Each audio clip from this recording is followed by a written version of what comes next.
श्लोक 12वा. श्रेयो हि ज्ञानमभ्यासात् ज्ञानात् ध्यानं विशिष्यते ध्यानात् कर्मफलत्यागस्त्यागात् शांतिरनंतरम. अर्थ, अभ्यास योगापेक्षा ज्ञानयोग अधिक श्रेयस्कर आहे. ज्ञानापेक्षा ध्यानयोग, ध्यानयोगापेक्षा कर्मफलत्यागाची विशेषता अधिक आहे व शेवटी या कर्मफलत्यागाने लवकरच शांती प्राप्त होते असे भगवंत सांगत आहेत. विवरण. मागील श्लोकात कर्मफलत्यागाचे महत्त्व भगवंतांनी सांगितले आहे.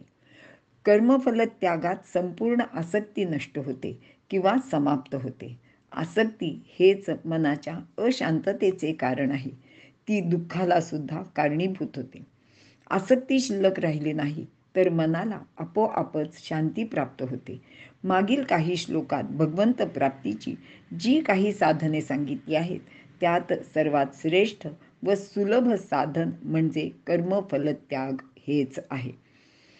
याच अध्यायाचे 6व्या श्लोकात अनन्य योगाचा उपदेश भगवंतांनी केला आहे. ज्यांचेकडून हा अनन्य योग होऊ शकत नाही त्यांनी वारंवार सतत अभ्यास करून सिद्धी प्राप्त करावी असे 9व्या श्लोकात सांगितले. मग अभ्यास योगापेक्षा ज्ञानयोग सुलभ आहे असे सुद्धा सांगितले. खरे तर ज्ञानयोगाचा विचार यापूर्वी 2ऱ्या व 6व्या अध्यायात सुद्धा सांगितलेला आहे. तो कोण प्राप्त करू शकतो ते 4थ्या अध्यायात सांगून ज्ञानाने शांती प्राप्त होते असेही सांगितले आहे. तसेच ज्ञानासारखे पवित्र दुसरे काही नाही असे सुद्धा वर्णन केले आहे. 6व्या अध्यायात ध्यानाचे वर्णन केले आहे. ज्यांना ज्ञानमार्ग जमत नाही त्यांनी ध्यान करावे. अर्थात ध्यान म्हणजे एका जागी डोळे मिटून बसणे एवढाच याचा अर्थ नाही, तर ध्यान म्हणजेच सतत चिंतन आणि विचार करणे असा आहे. अभ्यास हा ज्ञान मिळवण्याचा मार्ग आहे.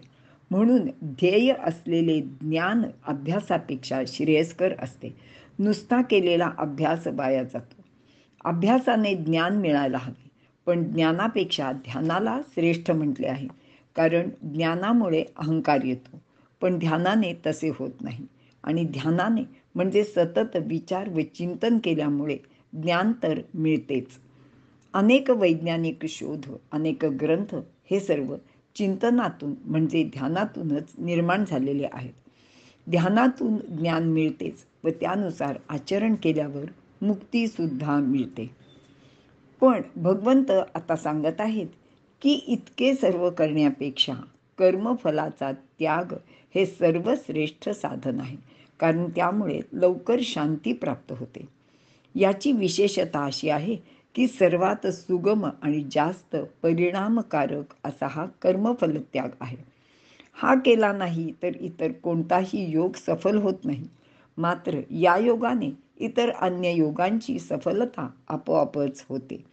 सुगमता आणि इतर सर्व योगांच्या दृष्टीने उपयोगिता असल्याने कर्मफल त्यागाचे महत्त्व सर्वात जास्त आहे.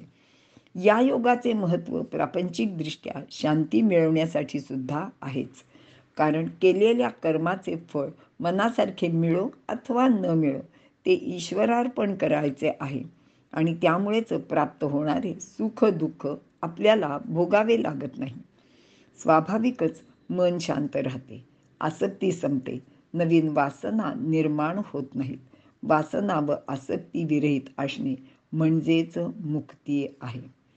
यानंतर पुढील श्लोकात भगवंत त्याच्या उत्तम भक्तांची लक्षणे सांगणार आहेत आणि असे भक्तच ईश्वराला प्रिय असतात असेही ते सांगतात. इथे आपण थांबूया.